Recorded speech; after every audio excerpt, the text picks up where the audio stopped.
지난 안식일에는 얼마나 기도가 중요한지, 또 기도가 우리의 삶에 어떤 영향을 주는지, 또 우리가 드리는 기도가 영적으로 얼마나 참 깊은 관계가 있는지, 그런 면을 우리가 살펴보았습니다. 오늘은 기도에도 매뉴얼이 있다고 하는 것입니다. 그래서 오늘은 이 말씀을 가지고 좀 함께 하나님의 말씀으로 은혜를 받기를 원합니다. 하나님 말씀 먼저 보겠습니다. 그를 향하여 우리가 가진 바 담대함이 이것이니 그의 뜻대로 무엇을 구하면 들으심이라. 제가 이 말씀을 정한 것은 우리 기도에 또 매뉴얼이 있다고 하는 이 말씀과 연관을 시켜서 연구를 좀 해봤는데요. 뜻대로 무엇을 구하면, 이 뜻이라고 하는 것은 하나님께서 정해주신 그 법칙과 원칙이 있다는 것입니다. 그 원칙에 의해서 우리가 기도를 하나님께 드린다고 하면 우리 하나님께서 들으시고 응답해 주신다라고 하는 약속의 말씀입니다. 이 매뉴얼은 우리 이 전자제품이나 또 가정용품 또 여러 어떤 기구들을 살 때 꼭 따라오는 게 이 매뉴얼입니다. 그 매뉴얼을 보면은 우리가 이 기계를 어떻게 사용하고 하는 그 사용에 대한 자세한 안내가 거기에 기록이 되어 있는데요. 이 비단 이런 우리가 사용되어지고 있는 이 전자제품뿐만이 아니고 이 회사에 들어가서도 일을 입사하는 그 신입사원들에게는 이 매뉴얼이 있습니다. 그 회사를 어떻게 다니고 어떻게 적응하고 어떤 일을 해야 되는지에 대한 자세한 그런 매뉴얼이 될 수 있어요. 그리고 어디를 가든지 간에 이 회사나 또 다른 어떤 큰 기관에 들어가면은 그 업무가 있습니다. 그 업무에 지침서가 있어요. 그래서 그 지침서를 잘 읽어보고 그 회사에 차질 없이 일을 다닐 수 있도록 하는 그런 매뉴얼이 있는데, 이와 같이 기도에도 매뉴얼이 있습니다. 이 기도에는 단지 우리가 그냥 하나님께 막무가내로 기도하는 것이 아니고 기도에도 이 원칙과 또 법칙이 있습니다. 성경을 자세히 읽어보시면은 그런 법칙들이 이렇게 두드러지게 나타나고 있는데, 이것을 다시 쉽게 말하면 황금 공식이라고 합니다. 우리가 수학을 풀어나갈 때 공식을 우리가 알고 있으면 어떤 수학이라도 잘 풀어나갈 수가 있습니다. 그래서 하나님과의 관계에 이 기도에 있어서도 이 공식만 우리가 잘 이해하고 실천한다고 하면 하나님과의 관계가 더 깊어지고 또 하나님이 어떤 분이신가를 더 깊이 체험하게 되고, 그러므로 해서 우리의 삶이 바뀌어진다는 것입니다. 세상 어느 종교든지 간에 기도는 꼭 있습니다. 그런데 이 기독교의 기도는 하나님과 직접적인 교통, 이 소통을 하는 것이죠. 그래서 이 기도는 성경에 거듭거듭 강조하고 있습니다. 한 번은 제자들이 예수님께 찾아와서 우리에게 기도를 가르쳐 주시옵소서라고 말씀을 드립니다. 예수님이 가르쳐 주신 기도문이 이 성경에 마태복음 6장 9절부터 13절, 누가복음 11장 2절 44절에 기록이 되어 있는데요. 우리에게 기도를 가르쳐 주소서. 아마 이 제자들도 예수님을 따라다니면서 어떻게 기도하는지를 아마 몰랐는가 봐요. 그런데 첫째, 이 마태복음에 있는 그 마태는 12제자를 예수님께서 임명하고 안수한 다음에 산상설교시에서 이 말씀을 하셨습니다. 묻는 그 기도를 어떻게 할 것인가라고 하는 그 말씀에 예수님은 아주 자세하게 기도문을 가르쳐 주셨습니다. 우리가 주의 기도문이라고 하는데 사실은 주님의 기도문보다는 제자들의 기도문이라고 하는 것이 훨씬 더 이해하기가 쉽습니다. 어쨌든 예수님께서 우리에게 주의 기도문을 가르쳐 주셨기 때문에 주의 기도문이라고 그렇게 우리가 이해하고 있습니다. 두 번째로는 누가입니다. 이 누가는 예수님께서 12제자를 임명이 한 다음에 10개월 후에 12제자들에게 다시 가르쳐 주셨습니다. 얼마나 기도가 중요했으면 거듭해서 반복해서 이렇게 가르쳐 주셨을까 한번 생각을 해봅니다. 이 산상보험 103페이지에 읽어보시면 그분은 인성을 쓰신 분으로서 기도에 대한 당신의 이상을 제시하시되 말은 어린아이가 사용할 수 있을 만큼 단순하면서도 한편으로는 가장 명석한 사람들도 그 의미를 다 헤아릴 수 없는 포괄적인 것을 사용하신다. 어린아이들도 쉽게 이해할 수 있도록 가르쳐주고 이해하지만은 또 명석한 사람들에게는 그 의미를 더욱 파헤치고 깊게 들어가다 보면 이해가 100% 다가오는 것이 아니고 조금이나마 희미하나마 그것을 이해할 수 있다. 그렇게 얘기를 하고 있습니다. 주님께서는 제자들이 가르쳐 달라고 하는 주의 기도문을 그렇게 아주 자상하게 쉽게 말씀해 주셨습니다. 그를 향하여 우리가 가진 담대함이 이것이니 그의 뜻대로 무엇을 구하면 들으시면, 이 뜻대로라고 하는 말은 하나님께 어떻게 기도해야 될 것이라고 하는 그 공식, 그 매뉴얼을 우리에게 말씀해 주고 있습니다. 오늘은 그래서 제가 지난번에는 이 개인 기도에 대해서 말씀을 드렸지만은 오늘은 공중 기도, 공적인 대표 기도를 어떻게 할 것인지 그 방법에 대해서 말씀을 드리도록 하겠습니다.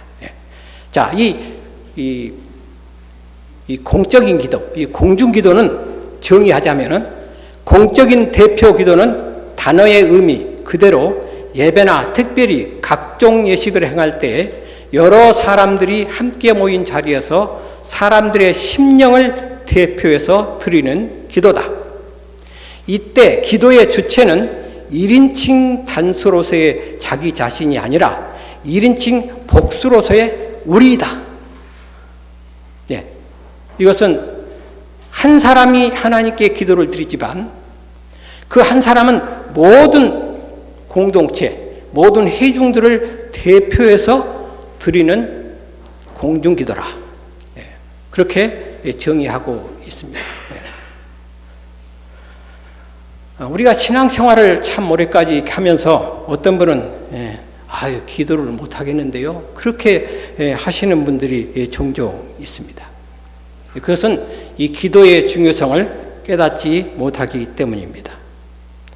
또 이 기도문을 가르쳐 주는데도 불구하고 그 기도를 훈련하고 자꾸 외우고 하는 것조차도 싫어하기 때문에 기도가 생활화되지 않습니다. 그래서 그런 분들에게 기도를 요청하거나 부탁하면은 저는 기도 못한다고 자꾸 머리를 긁으면서 뒤로 물러서는 그런 모습들이 있는데요. 오늘 이 기도의 매뉴얼을 통해서 또 이 기도의 이 삶이 어떻게 우리가 더욱 진전이 되고 또 우리가 공중기도를 어떻게 하면 효율적으로 잘할 수 있는지 그것들을 한 성경 말씀을 통해서 한번 우리가 찾아보려고 합니다. 이 기도에는 종류가 참 많습니다. 개인 기도가 있고 공중 기도가 있고 중보 기도가 있고 그 다음에 묵상 기도가 있습니다. 이걸 크게 나누면 그렇습니다. 그 외에는 금식 기도도 있고 무슨 안수 기도도 있고 여러 기도가 많이 있어요. 자, 대표 기도의 중요성입니다. 공적인 대표 기도 시에는 예수 그리스도의 이름으로 기도함으로써 중보 기도를 실행하는 것이다. 이 대표 기도는 사실상 중보 기도의 기능을 가지고 있습니다.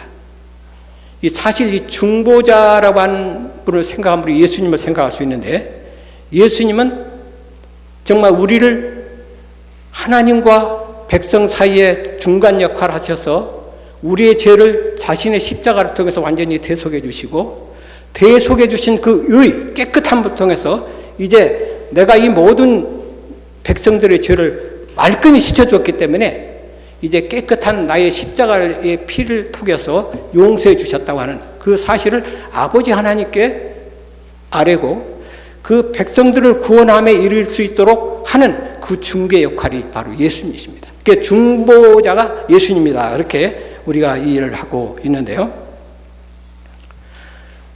이 베드로전서 2장 9절에 보면은 너희는 거룩한 족속이요 왕 같은 제사장이라고 말씀했습니다. 그러면 우리도 예수님과 같은 제사장의 역할을 할 수가 있어요. 그래서 우리는 하나님께 중보 기도를 해야 되는데 중보자 대신 예수님도 중보자이시지만 우리도 중보자 역할을 할 수 있다고 하는 거예요. 다시 말하면 하나님의 백성들, 이 회중들의 그 모든 필요와 간구를 공중기도를 하는 이 대표하는 사람이 다 받아들여서 그것을 모아서 아버지 하나님께 기도하는 것입니다. 그런데 설교자는 하나님의 말씀을 받아서 그것을 어떻게 해요?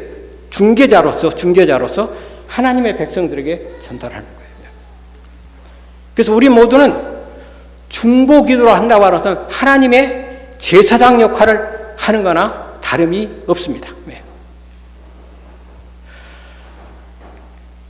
성경에서 대표적인 공중기도를 한 인물의 신뢰를 한번 살펴보도록 하겠습니다. 솔로몬의 성전 봉헌 기도입니다. 다윗이 모든 것들을 다 갖추어 놓고 그 다음에 솔로몬은 그것을 이어받아서 예루살렘 성전을 건축을 하여 모든 백성들이 모이는 앞에서 그는 봉헌 기도를 합니다. 그 다음에 느헤미야는 자기 백성들의 허물과 죄를 짊어지고 하나님 앞에 엎드려 무너진 예루살렘 성벽의 중건을 위해 대표 기도를 합니다. 그때 유대 백성들이 어떤 형편이었습니까? 포로로 잡혀가서 모진 핍박과 부자유 속에서 그들이 고통을 당하고 있을 때 느헤미야는 이제 70년이면 에레미야가 말씀한 대로 예언한 대로 70년이 차면은 이스라엘 백성들은 고토 자기가 원하는 고향에 이제 예루살렘을 건축하기 위해서 준비 중에 있는데 이 느헤미야는 눈물로 기도합니다. 울면서 기도합니다. 그 다음에 사무엘이 미스바에서 이스라엘 백성을 위해 금식하고 기도하는 장면이 또 볼 수 있는데 거기도 이스라엘 백성들이 얼마나 악을 많이 행하고 우상을 숭배하고 정말 타락할 대로 타락한 그 상태에서 사무엘은 정말 모든 이스라엘 백성들을 미스바로 다 모이게 합니다. 모이게 한 다음에 하나님 앞에 공중기도로 간절히 기도를 드리는 모습이 거기 나와 있습니다. 에스라의 또 이 공중기도가 나타나는데 마찬가지로 회중을 대표하여 하나님께 금식과 기도로 간구합니다. 예수님께서 오병이어 물고기 2마리와 떡 5덩어리로 5,000명이라고 그랬는데 5,000명 이상의 많은 사람들을 먹이는 장면이 나오는데 먹기 전에 하나님께 간절히 축사하는 모습이 나옵니다. 그것도 공중기도의 한 일종이죠. 그 다음에 바울이 송별시에 무릎 꿇고 그들과 함께 기도하는 장면이 나옵니다. 정들었던 사랑했던 그 신도들 형제 자매들과 함께 헤어지는 그 순간에 그는 무릎을 꿇고 큰 소리로 이 바울은 송별 기도를 하는데 그것도 공중기도나 마찬가지입니다. 대표자가 기도하는 그 자세가 나와 있는데 여기 복음 176페이지에는 이렇게 기록하고 있습니다. 공중기도가 은혜스럽고 감동적인 기도가 되기 위해서는 기도자의 마음가짐과 언어의 음성의 조절도 중요하다. 너무 큰 소리나 너무 작은 소리로 기도하는 것은 뭐하지 않다고요? 은혜롭지 않다. 가끔 우리가 기도를 시키면은 어떤 분은 아주 들을 수 없는 정도로 아주 혼자 그냥 작은 소리로 기도를 하는데 그건 옳지 않다. 그래서 기도를 맡으신 분은 아주 발음이 명확하고 모든 사람이 알아들을 수 있도록 그렇게 회중들을 대표하는 기도이기 때문에 그렇게 기도를 하라고 하는 것입니다. 우리가 개인적으로 기도할 때는 뭐 소리를 지르든 뭐 눈물을 흘리든지 해도 상관이 없어요. 또 1시간, 2시간 해도 상관이 없습니다. 그러나 이 공중기도만큼은 그렇게 하지 않습니다. 모든 회중들이 있기 때문에 그것도 질서가 있고 원칙이 있고 법칙이 있기 때문에 그에 준해서 기도를 해야 할 것입니다. 그리고 기도를 할 때 사적인 감정을 가지고 기도하는 분도 있습니다. 그건 절대로 그렇게 하지 않겠죠. 이 공중기도는 모든 공동체이기 때문에 결코 사적인 것이 개입해서는 안 되겠습니다. 그러므로 대표 기도를 할 사람은 어떻게 해야 돼요? 사회자나 목사님으로부터 미리 통보를 받아가지고 기도를 잘 준비하도록 해야 합니다. 이 설교도요, 준비를 해야 합니다. 저도 이 설교를 이제 2번째 연극버스 하고 있는데 일주일 내내 그 생각을 하고 있어요. 준비를 해야 돼요. 정신적으로. 기도도 마찬가지입니다. 공중기도를 맡았으면은 일주일 내내 내가 어떻게 기도할 것인가 그걸 생각해서 정리를 하고, 만약에 공중 앞에서 이걸 써서라도 그렇게 해서 기도에 임하는 것이 바람직합니다. 그래서 이 기도할 때는 그 내용도 중요한데요. 내용은 그냥 아무렇게 하면 안 돼요.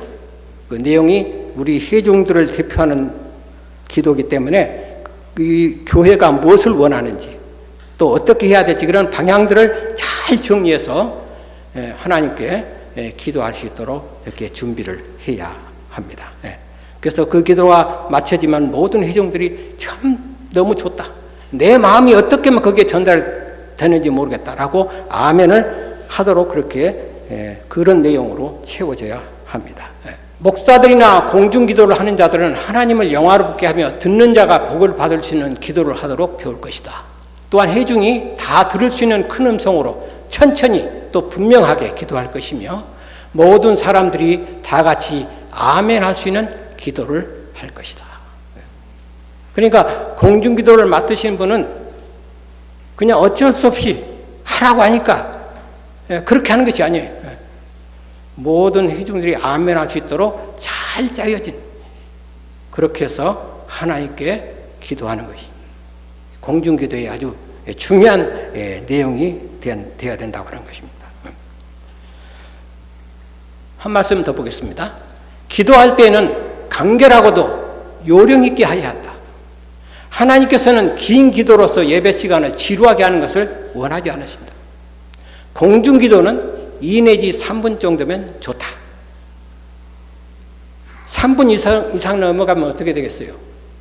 빨리 아멘을 해야 되는데 너무 길게 하기 때문에 아멘 소리가 쏙 들어가가지고 아마 소리가 적어질 수도 있어요. 하나님께 공중기도할 때는 짧을수록 좋습니다.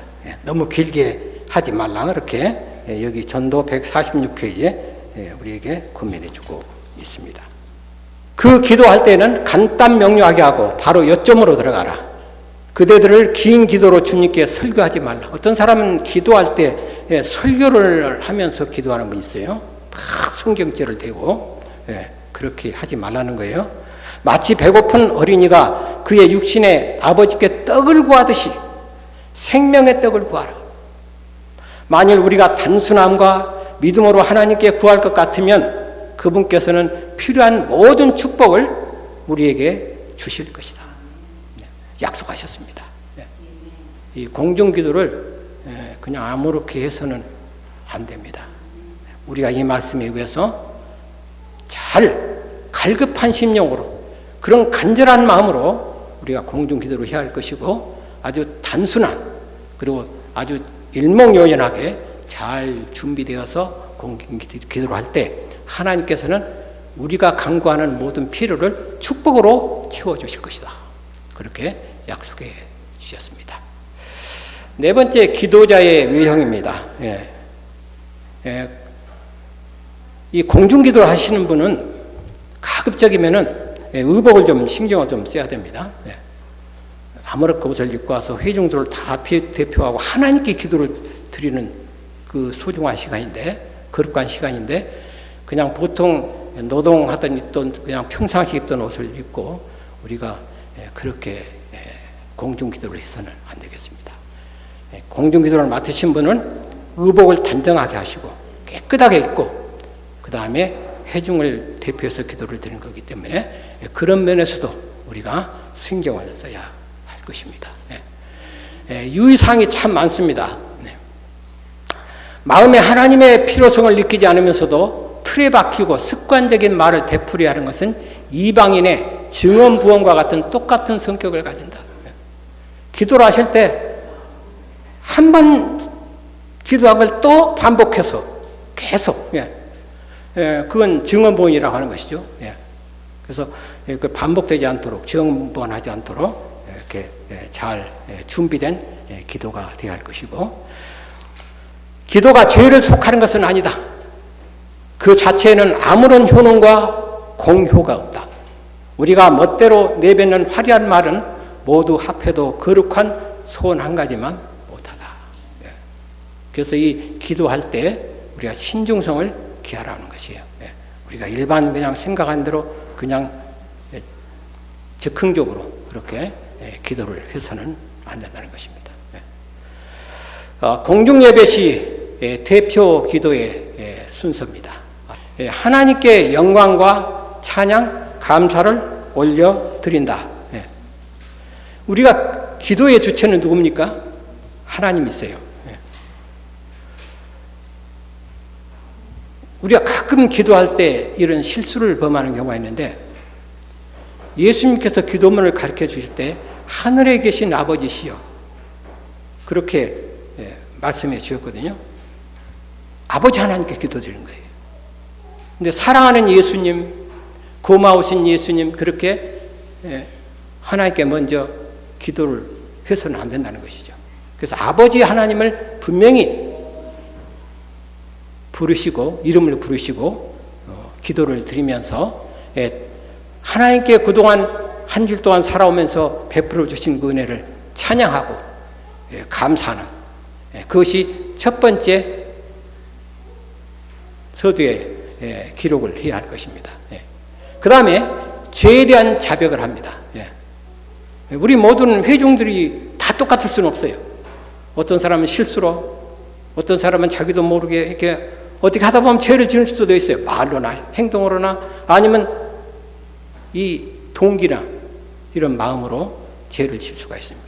그래서 하나님께 십자가를 통해서 구원해 주신 그 은혜를 감사하면서 우리의 모든 죄를 고백하는 그런 시간이 되어야 할 것이고 그 다음에 모임의 목적을 분명히 하고 공동체의 믿음과 헌신을 다짐한다.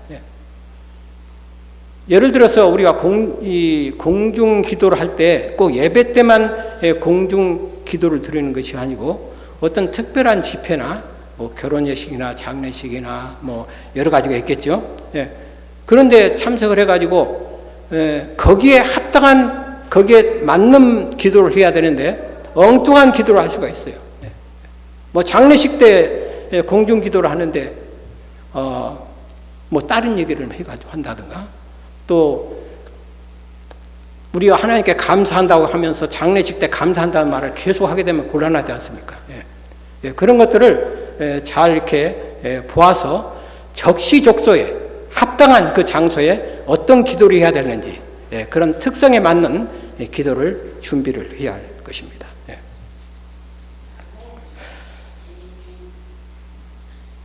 그 다음에 침례식도도 마찬가지고요. 봉헌식도도 마찬가지고 구역 집회도 마찬가지고 식사기도 때도 마찬가지입니다. 예를 들어 식사기도가 이제 우리 모든 교우님들이 예배가 끝난 다음에 파틀락장에 갑니다. 기도를 이렇게 부탁하면 뭐 우리 교인들은 뭐 그렇지는 않습니다. 그런데 들었던 설교를 계속 얘기하면서 막 하다 보면 식사를 해야 되는데 설교 들은 얘기를 막 하는 거예요. 가능하면 식사는 식사에 맞는 기도를 해야 돼요. 그래서 그때 당시에 그 있었던 모든 분위기나 특성들을 보아서 빨리 진단을 한 다음에 거기에 맞는 기도를 해야 할 것입니다. 자신과 공동체 및 이웃의 기도 제목을 간구하고 하나님의 뜻대로 이루어 주시기를 청원한다. 우리는 주변에 있는 많은 사람들에게 빚을 지고 있습니다. 우리가 말 한마디 하면 그들에게 희망도 줄 수 있고 그들을 직접 다가서 도우지는 못한다 할지라도 우리가 그들의 이름을 기록해서 그들의 사정과 형편들을 하나님께 기도하는 것. 네. 그래서 이 교인들을 전체로 대표해서 하나님께 드리는 기도는 내용이 굉장히 충실해야 되고 그 다음에 공중적이어야 한다라고 하는 말씀을 제가 드립니다. 공중 예배 시에 우리가 하지 않아야 할 일들이 참 많이 있습니다. 특별히 우리가 기도를 마칠 때 예수님의 이름으로 기도드립니다. 그렇게 우리가 얘기를 많이 하고 어떤 사람은 예수님의 이름으로 기도하였습니다. 어떤 사람은 예수님의 이름으로 기도드렸습니다. 이렇게 얘기를 하는데 지금 하나님께 기도하는 것은 지금 현재형이에요. 현재형. 예수님 이름으로 기도합니다. 저도 이제 이 문제를 상당히 좀 애매하게 생각을 했는데 여러 목사님들의 의견들이 하나같이 왜 과거형을 쓰냐는 거예요. 지금 기도하고 있는데. 그래서 우리가 기도할 때 예수님의 이름으로 기도합니다. 예수님의 이름으로 기도드립니다. 예수님께 간구합니다. 그렇게 우리가 현재형으로 기도를 해야 합니다. 제가 오늘 시간이 좀 많이 지났기 때문에 제 경험을 하나 얘기하고 마치려고 합니다. 1973년 풍운의 꿈을 안고 제가 삼육대학 신학과를 가게 되었습니다. 그때 당시에 공부를 잘했던 학생들이 참 많이 왔어요. 다 1등들 한 사람, 학생들도 많이 왔고 그랬는데 저는 시골에 와서 이걸 따라갈 수가 없어요. 너무 공부들을 잘해서. 그런데 그때 당시에 학교에서 활동도 많이 하고 그럼 열기가 불탔던 저희 동료들이 상당히 쟁쟁했던 그때 학생들이 아니나 다를까 목회 현장에서도 아주 훌륭하게 목회를 하여서 지금은 다 은퇴를 하였지만 제가 지금 말씀드리면 다 아는 목사들입니다. 얘를 잘 알려진 대표적인 목사가 김대성 목사님이고 홍명가 목사님이고 마운틴빛교회에서 목회하셨던 임정 목사님이고 황선아 목사님 그래도 한국에서 호남 합회장도 하시고 동중한 합회장도 하고 친구들이 참 많이 있어요. 그런데 그때 당시 학교를 다녔을 때 아주 잊지 못할 기억이 하나 있어요. 그게 뭔가 하면은 한 번은 우리 학급 학생들이 서울지구 연합특별 집회를 안식일 오후에 큰 교회당에서 특별 순서를 갖게 됐습니다. 그때 안식일 오후니까 각 교회에서 다 왔어요. 상당히 큰 교회당인데. 근데 우리 그 젊은 동료 그 모든 일을 주관하는 그 친구가 나보고 첫 기도를 하라는 거예요. 그 많은 사람들 앞에서. 그래서 이것도 그 신학생인데 기도를 거절할 수 없잖아요. 그래서 하겠다고 그랬어요. 제가 이렇게 제 성정은요 상당히 용기가 없고 좀 소심하고 그 다음에 언변이 없습니다. 그 용기도 이렇게 탁 불쑥 나서서 하는 그런 성정이 아니에요. 그리고 앞에 나와서 뭘 얘기한다고 하는 것은 꿈도 꿀 수가 없는 그런 성격을 가지고 있는 사람이었어요. 그런데 서울지구에는 많은 우리 교우님들이 모이는 그 큰 집회에 제가 첫 기도를, 이건 공중기도죠.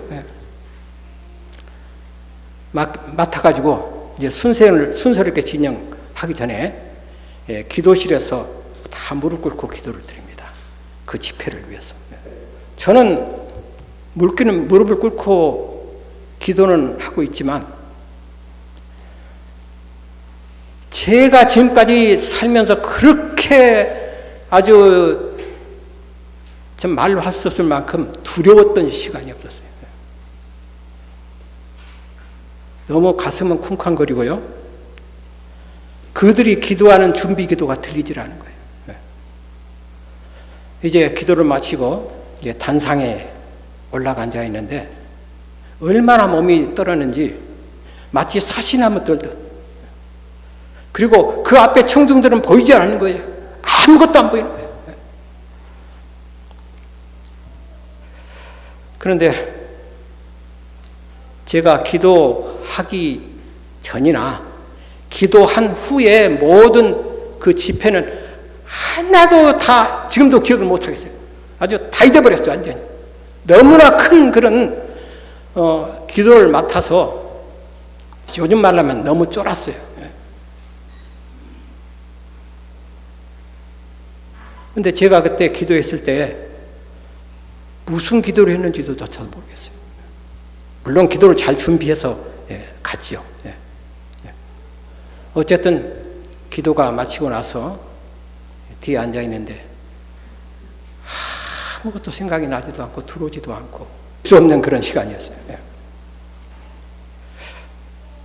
제가 오늘 이 말씀을 이렇게 드리는 것은 이 공중기도가 참 쉬운 것 같으면서도 어려워요.